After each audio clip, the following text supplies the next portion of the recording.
Анестезиологот Жарко Гроздановски приведен за убиството на Климе Митревски, собственик на Климентов конак во стариот дел на Охрид. Неофицијално причина за ваквото дело е имот вреден над 1 милион евра по претходно склучен договор за доживотна издршка. Ова позади мене е домот на улицата Нада Филева, каде беше пронајдено безживотното тело на 76 годишниот охриѓанец. Против осомничениот охридската полиција поднесе кривична пријава за убиство. СВР Охрид во текот на денешниот ден поднесе кривична пријава против 53 годишен жител на тетовското село Брвеница, поради постојани основи на сомнение за сторено кривично дело убиство поврзано со членот 2 од користолюбие.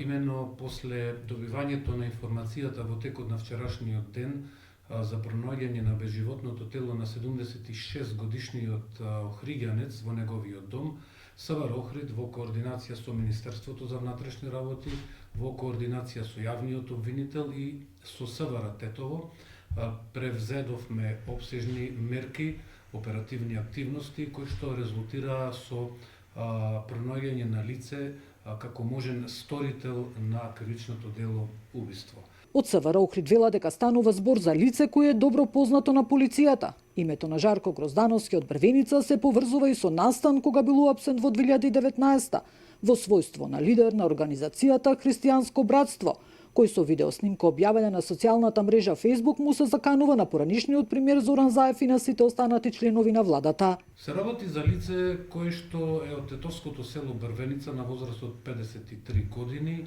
против кого во изминатиот период поднесена е една кривична пријава за говор на омраза, искажена преку социјални мрежи кон една личност, пошто превземени се разбира се мерки во делот на расветлувањето на тоа дело, докажано е делото, потврдени се наводите и поднесена е соодветна кривична пријава против него. На местото бил извршен увид од јавен обвинител и полициски екипи. По наредба на обвинителството, телото на починатиот е предадено на обдукција. Нина Ритоновска, Сител телевизија.